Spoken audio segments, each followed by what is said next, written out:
안녕하세요. 저는 30대 중반 기혼 여성입니다. 따분한 시간이 길어지다 보니 지난날 무서웠던 사고가 떠올라 이리 사연이라도 올려봅니다. 좋은 이야기도 아닌데 동네방네 들려드리는 것이 맞는지 고민 많이 했는데요. 가슴이 터질 것처럼 힘들었던 그때 기억은 제게 여전히 슬픈 상처지만 절대 잊어선 안 되는 흉터와도 같기에 기록하고 싶다는 생각이 들었어요. 제게 있었던 끔찍한 경험을 들려드릴 테니 시간 나시면 꼭 응원 한 말씀도 부탁드립니다. 저희 시부모님 얘기를 좀 해볼게요. 결혼하기 전 저희 시부모님은 그리 살가운 분들이 아니셨어요.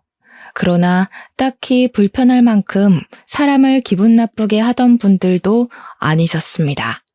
그저 평범하게 불편했을 정도였다고 생각했어요. 그 정도는 새로운 가정에서 적응해야 될 저의 업무라고 봤기에 별 상관없었어요. 저랑 남편은 합가가 아닌 분가로 시작해서 결혼하고 나면 고부 갈등이 있더라도 마음의 여유를 갖고 잘 극복할 수 있을 거라 생각했죠. 일단 남편이 먼저 제가 신경 쓰지 않아도 우리 처가댁에 잘해줘서 저 또한 시댁에 잘해주고 싶었던 마음이 컸습니다. 이런 힘찬 마음이면 시부모님의 환심을 쉽게 살 수 있겠다고도 자부했었어요. 근데 아무래도 제가 결혼이 처음이라 그랬나 봐요. 그저 저 혼자서만 잘하고 노력하면 모든 관계가 깔끔할 거라고 생각해버렸지 뭐예요. 결혼이란 건 사람 대 사람으로 이루어져서 그렇게만 잘 지내면 되는 문제인 줄로만 알았는데 소문대로 집안 문제가 정말 제 결혼 생활을 이렇게나 극한으로 몰고 갈 줄은 몰랐습니다. 시댁에 잘하기로 마음먹었던 저는 결혼한 지 얼마 되지 않고부터 시댁과 삐걱거리는 일이 생겨버렸는데요. 그 원인은 바로 저희 엄마 문제 때문이었어요.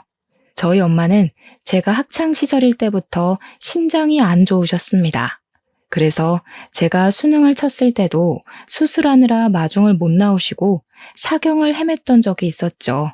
그 뒤로 저는 엄마한테서 눈을 떼지 못하는 딸이 되었고 엄마한테서 병원은 때려야 뗄 수 없는 존재가 되어버렸어요. 심장병이란 것이 정말 종잡을 수 없는 병이더라고요. 괜찮은 줄 알았다가도 한순간에 잘못될 수 있다는 걸 저도 한두 살 나이가 먹어가면서 알게 되었습니다. 그러면서 더 엄마를 이해하게 되었고 엄마를 자식 돌보듯 챙기게 되었죠. 나이를 먹는 게 좋으면서도 싫었습니다. 나이를 먹으니 제가 생각이 더 깊어지고 엄마를 좀 더 잘 보필할 수 있는 능력이 생기니까 좋았으나 반면 아무래도 엄마 또한 저와 같이 나이가 드니까 건강을 잘 관리해도 갈수록 호전을 바라는 것이 더 어렵더라고요. 저도 그걸 잘 알아서 직장을 다니면서도 자취는 더더욱 한 적이 없었습니다. 엄마가 주기적으로 병원을 다니는데 그때마다 병원에 연차를 내어 무조건 같이 방문했었어요. 아빠도 안 계시는 마당에 제가 죽을 때까지 엄마를 모시고 챙길 생각이었죠. 근데 예상치 못하게 제가 결혼하고 싶은 사람이 생기면서 고민 많이 했었어요. 엄마가 신경 쓰여서 엄마랑 남편한테 다 말 못하고 혼자 끙끙 앓았는데 고맙게도 남편이 그런 제 마음을 다 눈치채 줬더라고요. 남편은 제게 결혼식을 올리는 것보다 마음이 함께인 것이 좋다고 당시 저를 기다려 주었습니다. 제가 결혼할 마음의 준비가 될 동안 남편이 저보다 엄마를 더 챙겨주었는데요. 엄마가 병원 가는 날까지 미리 자기 일정에 표시해서 저한테 연락해 왔어요. 그때마다 남편도 연차를 내 병원까지 마스코트 해줬습니다. 그렇게 몇 날 며칠을 보낸 뒤에야 제가 어느덧 남편한테 큰 의지를 하고 있던 걸 알았고 안심해서 결혼을 하게 된 거였어요. 바보 같게도 저는 엄마 문제로 겪는 고비는 그게 끝인 줄 알았네요. 하지만 결혼하고 닥쳐온 시댁 첫 제사로 인해서 제게 친정으로 닥쳐올 시련은 시작조차 되지 않았다는 걸 뒤늦게 알아버렸습니다. 시댁 제사가 있는 한 달 전, 시댁에 갔는데 시모가 먼저 제사를 언급하시더라고요.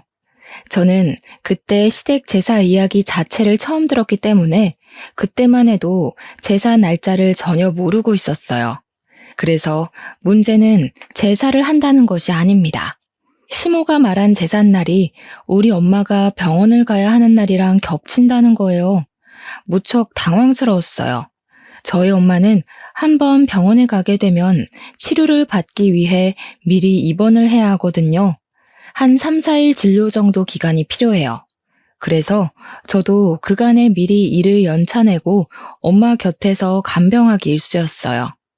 엄마 혼자 보낼 수 없는 이유는 치료를 받고 나오면 하루간은 정신이 온전치 못해서 곁에 사람이 무조건 필요합니다. 엄마가 간병을 불편해하기도 하고 저 또한 엄마를 모르는 사람 손에 맡기는 것이 싫어서 몇 년을 이렇게 지내왔어요.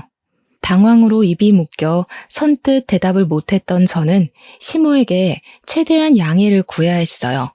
이 난감한 상황을 어찌 잘 설명하면 좋을까 고민하던 찰나 남편이 먼저 시모에게 대답을 했는데요.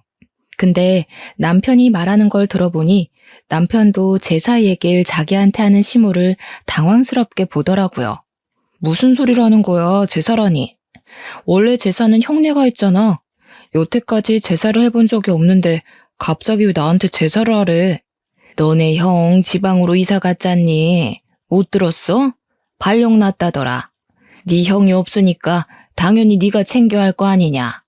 우리가 이 늙은 몸을 이끌고 몇 시간이나 걸리는 거리를 왔다 갔다 하리? 며느리까지 새로 들어왔으니 이제 가장일 좀 해야지. 듣자 하니 원래 제사는 장남인 아주버님네에서 다 했나 보더라고요. 시부모님이 직접 아주버님네까지 가서 함께 지낸 것 같았습니다. 이제 아주버님이 지방으로 가버리고 없으니 제 남편 보고 아주버님이 했던 것 모두 도맡으라는 것이 시모의 통보였어요. 남편도 이 사실을 저처럼 그날 처음 들었던지라 저한테 그 어떤 언질도 못 해줬습니다. 그래서 제게 결혼 전이나 신혼초 때도 딱히 집안 행사에 대해서 언급한 적이 없었고 뭐든 우리 친정 행사가 우선이라고 말해줬었겠죠. 어쩌면 남편 입장도 아주 당황스러웠을 거예요. 아주버님네는 우리 결혼식 할 때 이미 지방으로 발령나서 이사를 마친 상태였다고 합니다. 그 사실도 남편이 몰랐다고 하니 그건 형제간에 좀 너무했지 않나 싶네요. 먼 친척도 아니고 형제 사이인데 같은 서울에 살다가 이사를 가는 거면 지방으로 이사 간다고 말해줘야 되는 거 아닌가요? 설령 바빠서 깜빡해서 못해줬다고 하면 결혼식 때라도 말해줄 수 있었던 거잖아요. 저 혼자 이해 안 가는 부분이었던지라 둘 사이에 끼지 못하고 그저 입 꾹 닫고 서 있었습니다. 일단 저희 엄마 병원 때문에 이번 제사에 참석이 불가하다는 것부터 말씀드리는 게 급했으니까요. 어쨌거나 앞으로는 제사를 우리 남편이 맡아서 해야 된다는 거잖아요. 시부모님까지 모시고 이건 말 그대로 우겨서 거절하기 애매한 상황이라서 일단 남편이 수긍하는 듯 했습니다. 그럼에도 저와의 약속은 지키고 싶었는지 제 편의를 봐주려고 했어요. 그럼 나만 제사 참여할게. 와이프는 장모님 병원 때문에 안 돼. 미리 잡은 일정이라 뺄 수도 없고 장모님 심장 치료는 옆에 보호자 없으면 위험한 치료야. 이건 엄마가 양보해줘야 돼. 아들, 네 형이랑 형수가 왜 제사를 도맡아서 했는데 엄마 혼자 음식하고 준비하기에 몸이 안 좋아서 대신해주느라 그랬던 거야. 그런데 며느리를 쏙 빼놓고 하라고? 내가 와이프 하는 몫까지 다 할 거야. 이미 내가 다 약속해준 거라서 엄마가 마음대로 취소 못해. 더 이상 참견 말고 제사는 와이프 없이 하는 걸로 하자. 남편의 단호한 말이 이어지자 시모가 이번에는 대답을 안 했습니다. 그것이 괜히 눈치가 보여서 시모를 한번 쳐다봤어요. 시모는 그저 식탁에 놓인 주전부리들만 들추고 있더군요. 누가 봐도 기분 언짢다는 내색인 듯 했지만 어쩌겠습니까? 시모한테 죄송한 짓을 저지를 수밖에 없었어요. 그리고 시댁 제사 당일이 되었습니다. 그 어느 때보다 무거운 마음으로 엄마 병원을 가야 했어요. 그래도 남편의 감사한 배려로 엄마를 챙길 수 있다는 것 자체가 다행이라 생각하며 마음을 편히 가지려 했습니다. 그 바람에 미안하게도 남편은 혼자서 처음 해보는 제사에 참석을 하게 되었죠. 그리고 그날 남편이 제사를 끝내고 시댁에서 자지 않고 새벽 늦게 우리 엄마 병실을 찾아왔어요. 그 기척에 너무 놀라서 피곤한데 뭐하러 왔냐고 했더니 자기 고생한 거 생각도 안 하고 참 기특한 소리를 하는 거 아니겠습니까? 내가 태워다 주기로 했는데 장모님이랑 약속 못 지켰잖아. 미안해서 얼굴이라도 뵈려고 왔지. 아무래도 내일 인사드리는 게 좋겠지? 엄마랑 약속 못 지킨 것이 내내 마음에 걸려서 그 새벽에 이 먼 길을 달려왔다는 남편의 말에 정말 감동받았습니다. 남편의 마음이 너무 갸륵해서 그 때문에 혼자 제사를 고생한 남편에게 더 미안했어요. 안타깝지만 자고 있는 엄마를 깨울 수는 없었기 때문에 인사는 못하고 병원 가까운 곳에 제가 잡아둔 숙소로 가서 남편을 재운 뒤에 다시 병실을 찾았어요. 엄마도 사위가 아침 일찍 반겨주니까 좋아하더라고요. 남편은 뭐가 그리도 미안한지 엄마 얼굴을 보자마자 5분째 죄송하다는 말만 늘어놓고 있었습니다. 그런데 그때였어요. 남편이 이제 좀 엉덩이를 붙였는데 시모한테 전화가 온 겁니다. 결국 남편은 다시 자리에서 일어났고 잠깐 저희한테 양해를 구해 그 자리에서 통화를 받았어요. 그리곤 저희 모두가 그 자리에서 깜짝 놀랄 소식을 들었죠. 너 지금 어디냐? 네 엄마 아침에 쓰레기 버리러 나가다가 다리 힘 풀려서 계단에 굴렀다. 방금 수술하러 들어갔거든. 급한 일 있는 거 아니면 여기로 좀 올 수 있겠어? 시부 말로는 시모가 제사 때문에 안 하던 고생을 무리하게 해서 탈이 났는지 새벽 내내 다리가 아파서 잠도 제대로 못 잤다고 합니다. 그게 아침 대바람부터 그 사고를 낸 거라고 했고요. 그래서 상황은 급하게 다리 수술하러 응급실에 실려간 상태라고 하네요. 마침 병실이 조용해서 저랑 친정 엄마까지 듣고 있었던 터라 저희까지 놀랐어요. 결국 남편은 다시 시댁으로 가야 했습니다. 남편은 저희 엄마한테 면목없어 하면서 이미 끝냈던 사과를 또 하기 시작했어요. 엄마는 괜찮다면서 심호 걱정을 했고 가만히 서 있는 저를 보고도 같이 가보라고 권유를 했습니다. 엄마 두고 어떻게 가? 그래도 내일까지는 내가 있어줘야지. 엄마 지금 혼자서 화장실 가는 것도 어렵잖아. 정신만 돌아오면 다 된 거지 뭘. 여기 지나다니는 보호사 선생님이나 간호사 선생님 불러서 좀 도와달라고 하면 돼. 옆에 보호자분들한테 도와달라고 하거나. 엄만 이제 알아서 할 수 있으니까 네 시어머니나 가서 챙겨드려. 수술한다는데 아들이랑 며느리가 옆에 있어줘야지. 계속해서 곤란해하고 있는 저를 보면서 엄마는 하루 뒤면 태어날 건데 뭐가 그리 걱정이냐고 전화 꼬박꼬박 해줄 테니까 빨리 가보라고 했습니다. 원래 수술 끝나고 식구들이 같이 있어줘야 기운 빨리 차리는 법이라고 말이죠. 할 수 없이 저도 남편이랑 같이 시모가 있다는 병원으로 달려가야 했어요. 우리가 도착하니 시모는 이미 수술을 다 끝내고 다리에 철심을 박은 채로 병실에 누워 있었습니다. 이왕이면 엄마 말대로 수술 전에 도착하고 싶었는데 그게 좀 아쉬웠어요. 그래도 시모가 누워서 눈덩이에 팔을 올리고 있는 것 보니 수면 마취는 깬 지 얼마 안 된 것 같아 보이더라고요. 저는 걱정되는 마음에 시모에게 냉큼 다가가 시모의 손을 잡았습니다. 어머님 작은 며느리 왔어요. 다리는 좀 괜찮으세요? 소식 듣고 얼마나 놀랐는지 몰라요. 어쩌다가 넘어지셨어요. 저는 정말 걱정이 되어서 진심으로 물었습니다. 그런데 당황스럽게도 시모가 제게서 고개를 돌려버리더군요. 그때 시부가 대신해서 제게 대답해 주시더라고요. 그 대답은 그냥 지난날 시모가 했던 답과 같은 맥락이었어요.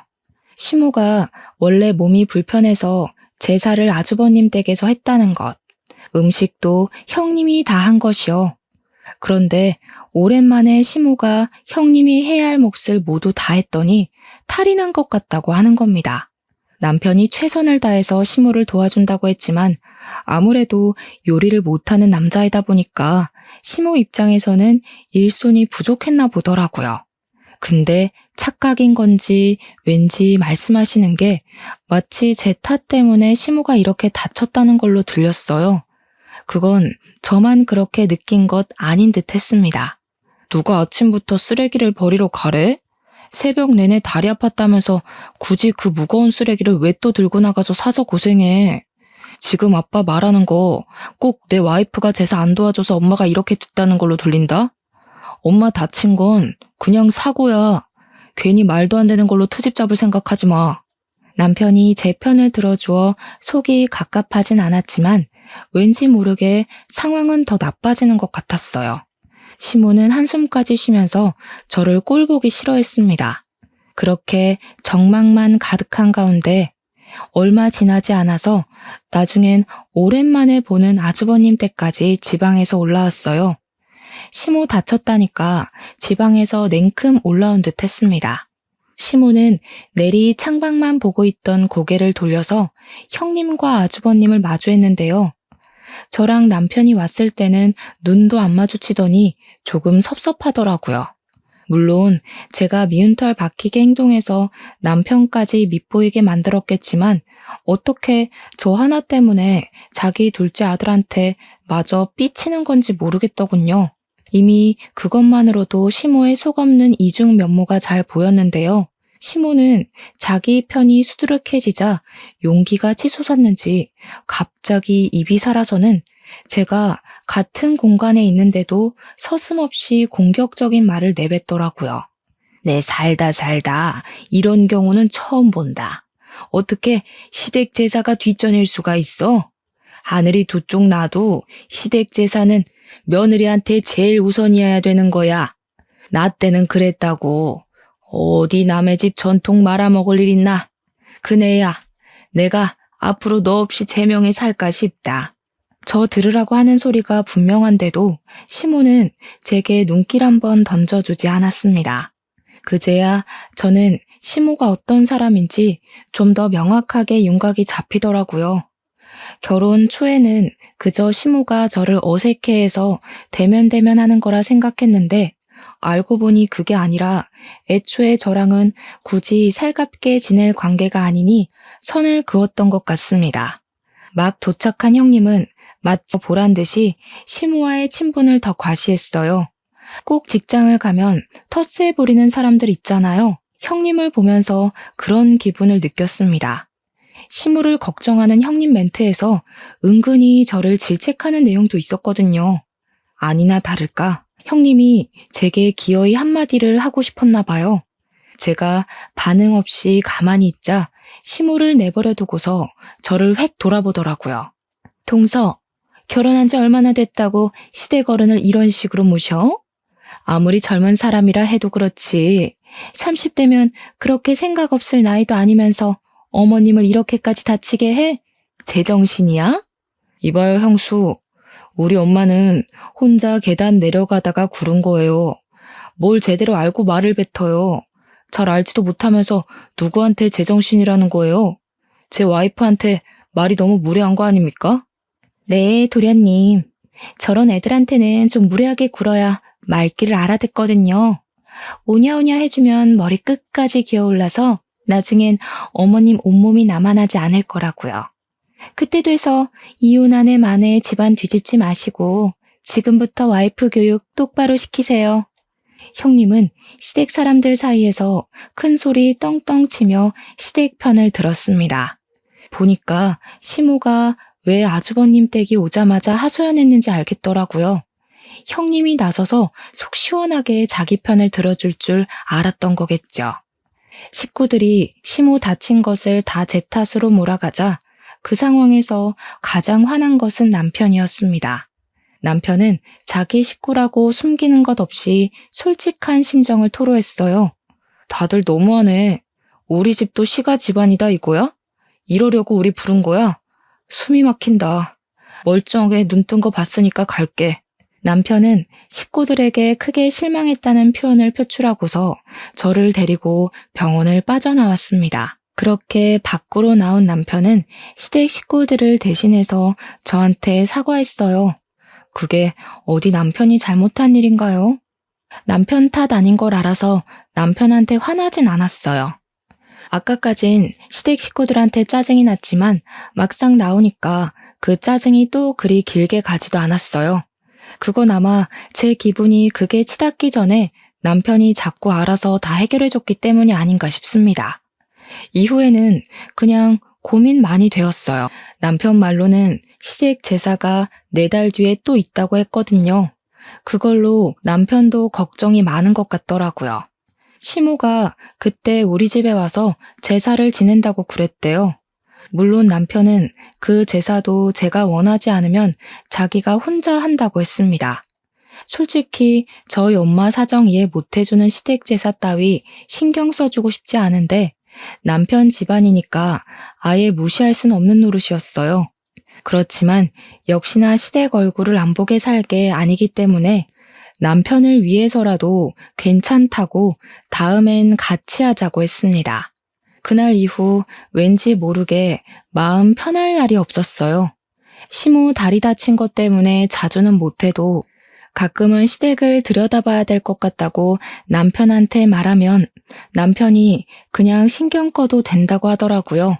그래서 그냥 시댁에 전화를 걸어보면 시모는 전화를 안 받으시고 시부는 괜찮다고만 하며 전화를 빨리 끊기만 했습니다. 근데 어느 날엔 제가 참 속상한 소리를 수화기 너머로 듣게 되었었는데요.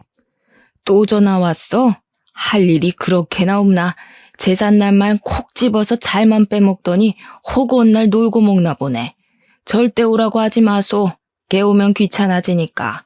시부가 급히 전화를 마무리하고 끊었지만 제가 다 들어버린 내용이었죠. 그 뒤로는 시댁에 전화를 넣지 않았어요. 시모가 저를 뒷담하는 어투가 아주 익숙하게 들렸거든요. 싫다는데 더 이상 챙겨드려봤자 뭐 하겠습니까? 남편이 저희 엄마 잘 챙겨주니까 저도 그러려고 했던 것뿐인데 그때부터 그냥 남편 말대로 시댁에 신경을 끄기로 했어요. 그리곤 마음 무겁게 시간만 보냈고 어느 날 저는 세상에서 가장 힘든 시간을 겪었습니다. 엄마랑 평소처럼 통화를 하던 날이었어요. 엄마 심장 기능에 문제가 생겼는지 전화하는 도중 엄마가 갑자기 쓰러진 겁니다. 그때 제 정신도 바로 나가버렸던 걸로 기억해요. 무슨 정신으로 119에 신고를 했는지 잘 모르겠어요. 어떻게 신고를 하고서 저는 엄마랑 매일 다녔던 병원으로 바로 출근했습니다. 갔더니 엄마는 미리 도착해서 긴급조치 수술에 들어가 있었어요. 그 모습 보자마자 다리에 힘이 풀려서 엄마를 부르며 울부짖었습니다. 간호사 선생님들이 제 얼굴을 익히 알고 계셔서 저를 잘 달래주었기에 2달이 버티고 서 있을 수 있었네요. 그래도 미리 좀 진정하는 덕에 수술 마치고 나온 의사가 하는 말을 제대로 경청할 수 있었습니다. 의사가 하는 말이 엄마가 과거에 심장 수술했던 부분에 문제가 생겨서 심장을 재수술 진행해야 될 것 같다고 하더라고요. 근데 상태가 위급하대요. 날짜를 빨리 잡아야 할 정도로 생명에 치명적이라는 겁니다. 그 소리를 듣는데 겨우 진정한 심장이 다시 뛰기 시작했어요. 엄마가 아직 무사한데도 엄마 손을 놓쳐버릴 것 같이 왜 그렇게 조마조마한지 모르겠더라고요. 저는 의사 선생님이랑 최대한 일정을 조정해서 가장 빠른 날로 수술을 잡았습니다. 제 개인적인 스케줄과 회사 스케줄? 그건 다 조정할 수 있었어요. 의사 선생님도 저와 저희 엄마를 오랫동안 봐주신 분이라서 최대한 편의를 봐주셨죠. 모든 게 문제없이 잘 진행되어 엄마만 무사하면 될 일이었는데 하필 생각지도 못한 장애물에 또 걸리고 말았습니다. 말도 안 되게 연 4회 있는 시댁 제사랑 한 번 더 겹쳐 걸린 것 아니겠습니까? 그 사실이 무척 마음에 걸렸고 찝찝했지만 그렇다고 엄마 수술날을 미룰 순 없었어요. 저는 번복 없이 정해진 날로 밀어붙였습니다. 시댁 식구들과 화합하는 것보다 엄마를 살리는 게 먼저라고 생각하거든요. 남편한테는 너무 미안했어요. 다음 제사 때는 꼭 도와주겠다고 약속했었거든요. 그런데 이미 저 혼자 판을 다 벌려놓고 남편에게 통보한 셈이잖아요. 저는 그날 남편에게 면목 없어서 한참을 사과했습니다. 근데 이 착한 남편은 정말 고맙게도 제 의사를 더 존중해 주더군요. 자기였어도 당연히 그랬을 선택이라면서요. 아니, 그건 선택이 아니라 그랬어야만 하는 필수였다고 말이죠. 덕분에 저는 또 한 번 마음을 놓을 수 있었습니다. 하지만 역시나 남편과 시댁의 반응은 천차만별이었어요. 이 이야기가 시모한테 들어갔더니 또 난리가 날 수밖에 없었습니다. 첫 번째 제사는 경고로 넘어갔는데 두 번째까지 제가 제사에 불참하게 생기니 시모가 일부러 그러는 거 아니냐면서 남편한테 따지는 걸 남편이 통화하고 있을 때 같이 듣게 되었어요. 그년 옆에 있니? 당장 바꿔봐라. 어디서 새파랗게 어린 년이 어른을 속여 먹으려고 해. 내가 분명 저 때문에 개고생해서 다리 분질러졌다고 했냐 안 했냐. 두 눈으로 똑똑히 보고도 또 제사 빼먹는단 소리가 나와? 이건 그냥 시애미를 물로 보는 것 아니냐? 그런 거 아니라고. 지금 제사가 문제야. 당연히 와이프한테는 장모님이 먼저지. 장모님 지금 하루 이틀 하고 계신다고. 엄마는 사돈으로서 걱정도 안 돼. 장모님 위해서 기도해도 모자랄 판에 어떻게 죽은 사람 들먹이면서 제사를 지내라 말아야. 어머머, 얘 말하는 거 봐. 그 죽은 사람들 때문에 지금 네가 살고 있는 거야. 야, 이 둔치야. 너도 속고 있는 거라고. 그년이 집안일 하기 싫으니까 괜히 핑계대면서 사기치고 있는 거잖아. 답답해서 직접 확인시켜줘야지 안 되겠네. 거기 어디야? 남편은 시모 태도에 짜증이 났는지 대답하길 멈추고 무작정 전화를 끊어버렸습니다. 그 뒤로 오는 연락도 깡그리 무시했어요. 혹시 화가 나서 집으로 찾아오는 건 아닐까 싶었지만 시모 다리가 불편해서인지 다행히도 집에 쳐들어오는 불상사는 일어나지 않았어요. 그렇게 흐른 시간은 제사 당일까지 쭉 이어졌습니다. 남편은 끝까지 시댁의 연락을 무시했고 저는 남편에 의해 시댁의 연락처가 차단되어 버렸죠. 그리고 우리 엄마 수술날 남편은 같이 휴가를 내 제 곁에서 우리 엄마 수술할 때까지 함께 해줬어요. 제사 때문에 가봐야 할 텐데도 수술 끝날 때까지 기다리려고 하더라고요.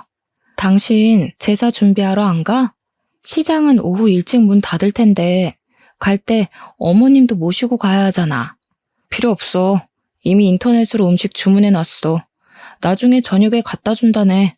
아빠한테 제사 지내기 1시간 전에 오라고 문자만 했더니 알겠다고 하셨어. 남편은 생각보다 제사를 손쉽게 준비 맞춰 놓은 것 같았어요.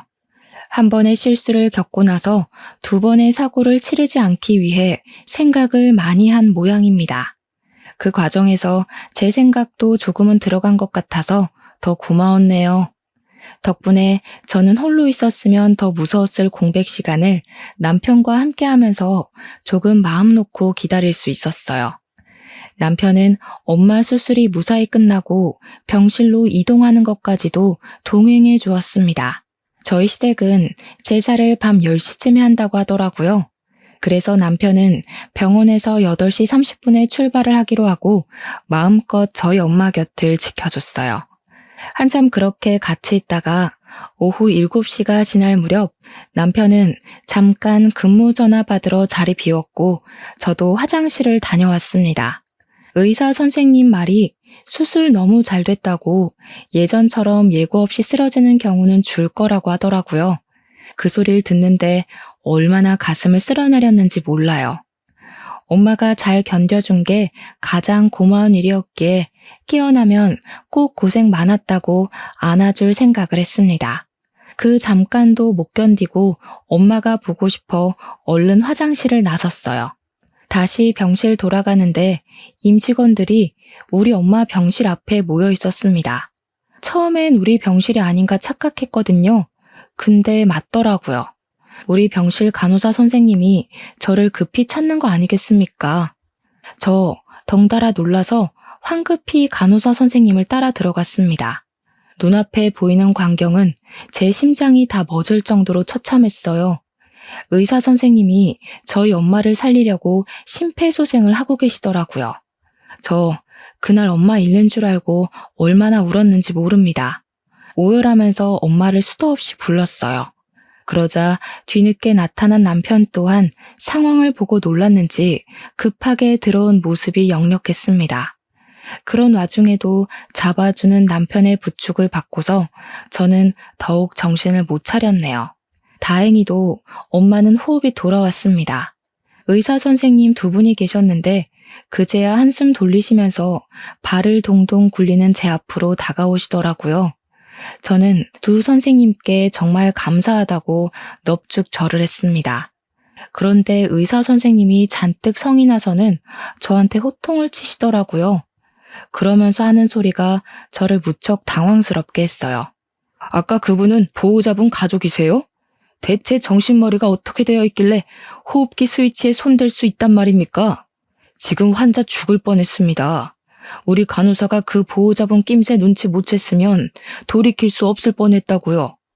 의사 선생님이 하시는 말도 안 되는 말에 저 또한 덩달아 놀라서 그게 무슨 소리냐고 물었습니다.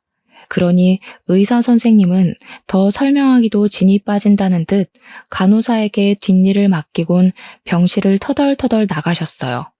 심폐소생술로 기운을 다 뺀 것보다도 말도 안 되는 일 때문에 받은 충격이 더 커서 더 기운 빠진 것 같은 느낌이 들었습니다. 일단 저는 의사 선생님이 해주신 말뜻을 얼른 알고 싶어서 간호사 선생님께 물었어요. 그러자 간호사 선생님이 자세히 설명해 주길 아까 저랑 남편 말고 처음 보는 사람이 찾아왔었대요. 와서는 우리 엄마 상태에 대해 묻더니 진짜 아픈 거 맞냐고 확인했다네요. 혹시 직원 누구한테 돈 찔러주고 아픈 척 누워있는 거 아니냐고 했다는 겁니다. 그래서 간호사가 그 사람을 이상하게 쳐다봤는데 됐다면서 병실로 가버렸다고 해요. 뭔가 수상쩍잖아요. 때문에 간호사가 뒤늦게 가서 확인했더니 글쎄 그 사람이 우리 엄마 호흡기 장치를 끄고 있었다는 거 아니겠습니까? 사실을 알고 얼마나 간이 철렁했는지 모릅니다. 근데 그 소리를 들으니까 문득 바로 떠오르는 사람이 있더라고요. 바로 시모였죠. 시모가 남편한테 내가 일하기 싫어서 우리 엄마 아프다고 거짓말하는 거 아니냐고 했던 말이 떠오르더라고요. 저는 더 생각하고 싶지도 않고 당장 찾아 나서고 싶었어요. 그래서 간호사 선생님한테 우리 엄마를 좀 부탁하고 병원을 뛰쳐나왔습니다. 남편도 바로 제 뒤를 따라왔죠. 불과 좀 전에 있었던 사고였기 때문에 분명 일을 벌인 사람이 멀리 못 갔을 거라 생각했습니다. 아니나 다를까 우리가 건물 나오자마자 병원 밖으로 빠져나가는 익숙한 차가 하나 발견되었어요. 그건 다름 아닌 아주버님 차였죠. 그것 또한 기가 막히더라고요. 아주버님 차를 여기서 보게 될 줄은 몰랐거든요. 시모가 아니라 아주버님이랑 형님 짓이었구나 라는 것을 그때 알아차렸어요. 그들 짓이 아니고서야 그들이 굳이 지방 사는데 우리 엄마 병원까지 올 일이 없지 않겠습니까? 저희 엄마 병원이 서울 한복판에 있는 유명한 병원도 아닌걸요. 아마 시모가 뒤에서 형님을 조종했겠죠. 자기 몸이 불편하니까 괘씸한 부탁으로 우리 엄마를 해코지 하려고 했겠죠. 어떻게 사람이 다 죽어가는 상대를 두고 그런 짓을 벌일 수가 있는지 도무지 용서할 수가 없었어요. 저는 남편 차를 타고서 아주버님 차 뒤를 따라 붙었습니다. 그들이 당연히 시댁으로 향할 거라고 생각했어요. 그런데 여기서 1차로 당황했던 게 뭐냐면요. 생전 처음 보는 동네로 들어섰다는 겁니다. 그때부터 남편이랑 아주버님 차를 놓친 게 아닌가 싶어 열심히 눈으로 쫓으면 아주버님 차는 여전히 저희를 앞장서고 있었어요. 결국엔 낯선 아파트 건물까지 들어가서야 차가 멈추게 되었죠. 여기서 끝이 아니었습니다. 2차로 당황했던 건 그 차 안의 주인공들 때문이었어요. 아주버님이랑 형님까진 예상했었는데 시부랑 시모까지 타고 있는 줄은 몰랐거든요. 그러니까 우리 엄마 병원을 다녀간 사람이 무려 4명이라는 겁니다. 우리 엄마를 죽일 뻔한 짓을 한 사람도 그 짓을 알고 있는 사람도 4명이라는 거예요. 그렇게 일을 저질러 놓고는 이 어딘지 모를 동네로 불이 나게 도망을 온 거 아닙니까? 이래놓고 제가 몰랐다면 넷이서 입맞춰 끝까지 발뺌했겠네요. 생각만 해도 너무 어이가 없고 치가 떨려서 당장 쫓아가 따질 생각으로 차에서 내렸습니다. 그들은 저희가 내린 줄도 모르는지 서로 실랑이 벌이느라 바빴어요. 나 정말 아직도 심장 뛰는 것 좀 보세요. 어머님이 분명 동서 어머님 아픈 거 거짓말일 거라고 하셨잖아요. 그런데 진짜 저 살인자 될 뻔했다고요. 이거 걸리면 어떻게 되는지 아세요? 저 잘못되면 어머님이 다 책임지셔야 돼요. 알겠어요? 얘가 왜 남의 탓을 해? 내가 올라가서 진짜 아픈지 아닌지 확인만 해보라고 했지. 누가 기계를 꺼보라고 하든? 그거 하나를 못 알아봐서 그런 무식한 짓을 저지르냐? 무식한 네 머리통을 탓해. 나는 모르는 일이다. 네? 여태까지 제가 얼마나 도와드렸는데 이렇게 나오시면 안 되죠. 저는 어머님의 꼭두각시였을 뿐이에요. 제 자의로 한 건 아무것도 없다고요. 자꾸 모른 척 하시면 어머님이 동서 부려먹으려고 사기친 거 제가 다 까발릴 거예요. 까발려? 그래, 가서 까발려라. 그러는 넌 뭐 다를 줄 아냐? 너도 동서 생겼다고 일하기 싫어서 꾀부린 건 마찬가지 아니야? 지방 갔다고 거짓말해서 이런 데 숨어 살 정도로 일하기 싫다는 년이 누군데? 네가 그러고도 맏며느리야? 어휴, 집안에 맏며느리란 년이 이렇게 꼴통이어서야. 동네가 시끄럽도록 쩌렁쩌렁 소리를 지르는 그들의 대화를 듣고서 저는 제자리에 서서 꼼짝도 할 수 없었습니다. 저라고 며느리로서 시댁에 잘한 것 하나도 없긴 하지만 그렇다고 시댁에서 저를 이런 식으로 매도하려고 수쓰고 있는 줄은 꿈에도 몰랐어요. 소란스러운 와중에 유독 제 눈에 들어오는 것이 또 하나 있었는데요. 이것 또한 아주 우습습니다. 시모는 다리 수술 말이에요. 시모가 계단에서 굴러 수술을 하는 바람에 평소 지팡이가 없으면 잘 걷지도 못하는 처지가 되어버렸다고 했었거든요. 그런데 양다리를 아주 건강하게 꼿꼿하게 세운 채로 형님을 몰아붙이고 있더라고요. 그러니까 시모 다리 사기라는 거네요. 그리고 모르는 동네인 줄로만 알았던 이 아파트. 어딘가 했더니 아주버님 댁이었다는 걸 운 좋게 알아버렸어요. 말했다시피 아주버님은 지방으로 이사 갔던 게 아니라 시댁 일하기 싫어했던 형님이 이제 동서 생겼다는 이유로 시댁 집안일에 손 터는 바람에 지방으로 이사 간 척 숨기고 살았던 거라는 거죠. 이것도 역시 사기라는 거고요. 참 시모랑 형님이랑 어떻게 된 게 마음은 잘 맞았나 봅니다.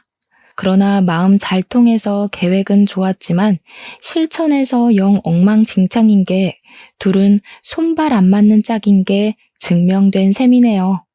아마 제가 본인들 뜻대로 움직여지지 않아서 많이 당황했을 겁니다. 저한테 아픈 엄마가 있을 거란 변수는 생각 못 했겠죠. 제가 엄마 때문에 자꾸 며느리 노릇을 못해 보이니 그게 자기들처럼 머리 써서 사기치는 줄 알았나 봐요. 그래서 우리 엄마가 거짓말로 심장 질환 있는 척 한 걸까봐 병원까지 확인하러 가게 된 것 같습니다. 너무 하찮은 사람들이 아닙니까? 고작 그딴 의심 때문에 우리 엄마가 죽을 뻔했다는 사실이 너무 어이가 없고 화가 나서 눈물이 다 나는 겁니다. 마찬가지로 식구들의 대화를 같이 듣고 있던 남편도 식구들한테 열받았는지 저보다 남편이 먼저 식구들 앞에 모습을 드러내버렸어요. 남편은 밑도 끝도 없이 달려들어 담배 피고 있는 아주버님을 잡아 주먹을 날렸습니다. 이런 쓰레기 집안을 달고 다닐 바엔 차라리 고아가 낫겠다. 당신들이 사람이야? 그래도 가족이라서 한편으로는 제발 아니길 바랬는데 결국 끝까지 최악을 보여주네. 당신이 뭔 짓을 했는지 알아? 살인 미수를 공모한 거나 마찬가지야. 그제야 다들 저랑 남편을 발견했습니다. 시무랑 형님이 가장 기겁하더라고요. 저와 눈이 마주치자마자 우왕좌왕하던 형님은 일단 아주버님을 패고 있는 남편을 말렸습니다. 그 사이 저는 화가 난 채로 시모 앞에 다가서서 손으로 시모 수술했다는 쪽 바지춤을 잡아 올렸어요. 아주 매끈한 다리가 드러나더라고요. 얼굴 빨개진 시모가 뭐 하는 짓이냐고 뒤로 물러나는 거 있죠. 제사가 얼마나 좋으시면 스스로 제삿날을 앞당기실까. 빨리 명달고 싶어 안달나셨나 봐요. 어머님, 살인미수 방조한 거 아시죠? 그것도 그거대로 처벌 가능한 것도 알고 사주한 걸 테고요. 어머님이 남편 전화로 우리 엄마가 아프다고 쇼하는 중이라 소리쳤던 거 증거로 제출하면 돼요. 병원 들락거린 CCTV도 있을 건데. 뭐야? 이젠 하다못해 시애미 협박까지 해? 그래, 이참에 제대로 따져보자. 너야말로 며느리로 들어와서 시댁에 한 게 뭐 있냐? 호구한 날 내 아들 데리고 친정만 들락거리지 않았어? 내 아들이 네 중놈이야? 아, 그래서 우리 엄마가 빨리 죽고 없길 바랬어요? 남편이 제 옆에서 고생하는 것 같아서? 제발 정상적인 사고를 좀 하세요. 저야말로 시댁에 종살이 하려고 결혼한 거 아니거든요?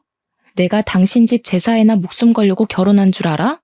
우리 엄마 목숨이 왔다 갔다 하는데 당신 죽은 조상들이나 챙기자고 결혼한 줄 아냐고. 아무래도 저 또한 이 사람들 때문에 엄마가 죽을 뻔했다는 사실이 눈에 아른거려서 정신을 못 차렸던 것 같습니다. 저는 끝내 이성을 놓고 울부짖었네요. 그런 와중에도 시무는 제가 반말 찍찍 내뱉는다면서 제 버르장머리 고쳐놓겠다며 제 머리채 잡고 말았어요. 그 꼴을 남편이 나서서 말려주려고 한순간이었습니다.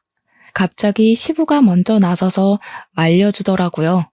시부는 시무를 떼어내 밀치면서 제발 이제 그만 좀 하자고 지긋지긋하다며 소리를 질렀어요. 그리곤 그간 죄책감 들었던 건지 시부가 모조리 고백하기 시작했는데요. 미안하다 새아가. 네 시애미 사실 계단 구른 적 없어.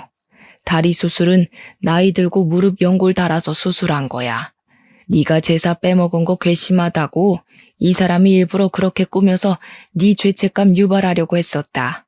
시부는 시모가 그러라고 시키니까 일단은 그렇게 했는데 속이는 내내 제게 마음이 불편했다고 했습니다. 참다 말할 타이밍만 보고 있었는데 사람 목숨까지 위협하는 시모랑 형님을 보면서 그건 좀 아닌 것 같아서 결국 시부가 실토하는 것이랬어요.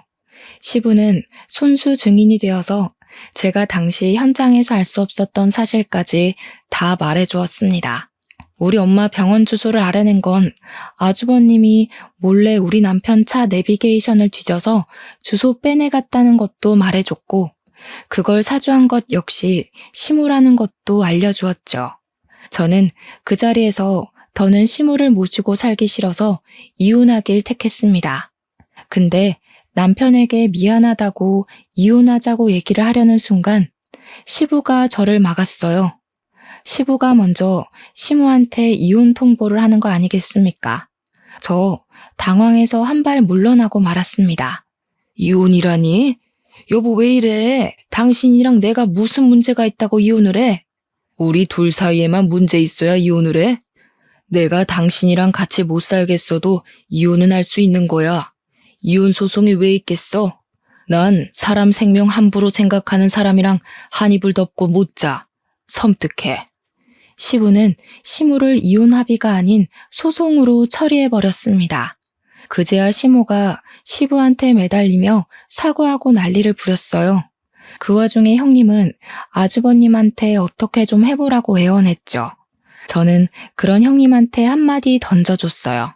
형님, 만날 거면 능력 좋고 개념 똑바로 박힌 남자를 만나지 그랬어요. 어쩌다가 저런 팔푼이를 만났대? 형님이 천박한 짓 저질러도 편을 한 번 안 들어주잖아요. 하긴 형님 하는 꼴이 팔푼이밖에 못 만날 것 같네요. 자존심은 있는 건지 아주버님이랑 형님이 저한테 달려들려고 하자 그걸 남편이 나서서 막아줬어요. 아주버님은 남편이 막았지만 남편이 차마 못 막아줬거든요. 그래서 남편이 저를 걱정했는데 여자가 한이 맺히면 5, 6월에도 서리가 내린다고 형님 때문에 너무 화가 나서 제 손이 알아서 주체를 못하더라고요.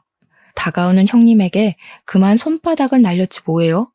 나자빠진 형님을 두고 저는 그대로 돌아섰습니다.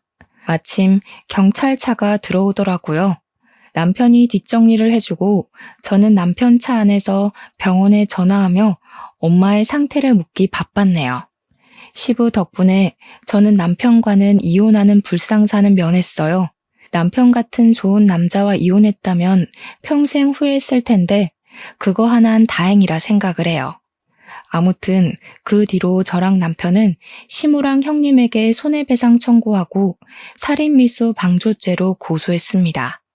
당연히 형님은 살인미수로 고소해버렸고요. 형님은 깜빵 안에서 혹시 이혼이라도 당할까봐 아주버님이 면회 갈 때마다 엄청 닥달하는 것 같았어요. 아주버님은 오히려 그것 때문에 지치는 것 같았고요. 그 둘은 서로 그렇게 지치고 망가질 때까지 서로 핥히기만 하다가 결국 이혼했으면 좋겠네요. 저랑 남편은 이전보다 훨씬 더 돈독해졌습니다. 집도 옮겼어요. 남편이 우리 엄마 걱정된다고 근처 아파트로 이사 가자고 하더라고요. 그래서 종종 엄마 집에 가 밥도 얻어먹곤 한답니다. 참, 저희 엄마는 의사 선생님 말씀대로 수술이 잘 돼서 건강하세요. 큰일 날 뻔한 경험을 했지만 다행인 건지 엄마에겐 그 기억이 없습니다. 저랑 남편이 일부러 말을 안 해주기도 했어요. 그냥 별로 좋은 일이 아니니까 시간을 두고서 말해야 할 때가 되면 밝힐까 합니다. 제가 남편에게도 늘 하는 말이 있는데 이 사연이 해피엔딩이라서 정말 다행이라는 말을 계속하고 있어요. 혹여라도 엄마가 잘못되었다면 그 사람들이 감방 같더라도 제겐 해피엔딩이 아니잖아요. 이렇게 잘 살고 있다고 끝낼 수 있어서 얼마나 안심이 되는지 모릅니다. 앞으로의 제 인생도 늘 해피엔딩이었으면 좋겠네요. 당연히 여러분들의 인생도 마찬가지로요. 바쁜 시간 내주셨죠? 그래서 복 받으실 거예요. 너무 감사드립니다.